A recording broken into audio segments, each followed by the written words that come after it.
Hello friends, जय जगन्नाथ। तो मत जड़े भाई पचारे मुझे हबिष डालमा अपलोड करी मत जड़े भाई पचारे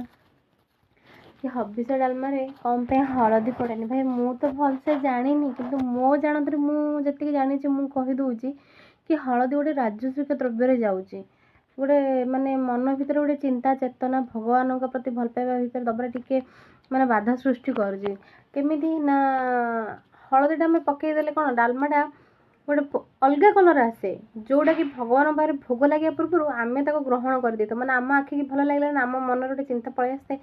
डालमाटा बहुत भल देखा भल हो भल लगे आम भक्षण कला आम आम खाईदेला भाया से जाऊँगी कह जहाँ खाइबा से देखिकी मैंने मन भितर चिंता करवा जहाँ तो हबिष आउ गोटे कथा भी रोचे कि हबिष सब मनुष्य करती माने पुरुष नारी जो चारि वर्णर लोक अच्छा समस्ते करती किंतु खास करके जो लोक मानकर स्वामी माने भू संवरण करते से मैंने ही हबिष प्राय बेसी करती देखिथे जाइए मंदिर मानक करती है तो से डालमार हलदी पड़ेनि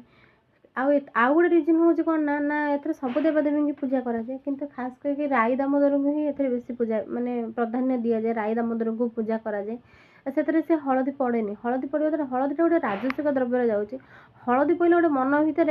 माने गोटे भल नेगेटिव माने पॉजिटिव भावना गोटे आसी न था माने मन भितर गोटे चिंता गोटे माने माने कौन माने सात्विक चिंताधारा गोटे चेतना गोटे माने जोटा कि सृष्टि होगा बहुत दूर माने समय लगी था कौन पाई ना देख आम साधारणतः घरे जो डालमा कर हलदी पकाए मसला गुंड सब पड़ो फुटण पड़ो लंका सब प्रकार पड़ो माने आम देखु देखु आज डालमाटा बढ़िया है आज डालमाटा टेस्टी हो आज डालमाटा मन को पाऊँगी माने भल देखा जाऊँगी माने कहीदबा जहाँ तो खाईदबा भी सांगे सामान माने आम मन भर गोटे गोटे माने गोटे पूरा आगुरी गोटे लालसा रहीगला यहाँ पंचुक माने हबिष माने हबिष आम से रोषे कर ठाकुर पाखे जेहेतु भोग लगेगा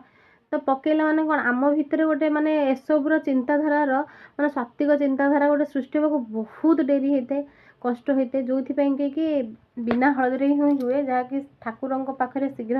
माने ठाकुर समर्पण होता है जोटा कि चिंता चेतना माने भल चिंता चेतना सात्विक चिंताधारार उत्पन्न करें से हलदी पड़ेनि आ जन जन कहते कि मसला जो भी हलदी पड़ोनी मु तो भाई ठीक से जानी किंतु मुझे जानी जब मोर भूल होते मत क्षमा करदे। रोचे जय जगन्नाथ। देखा भिडियो बाय।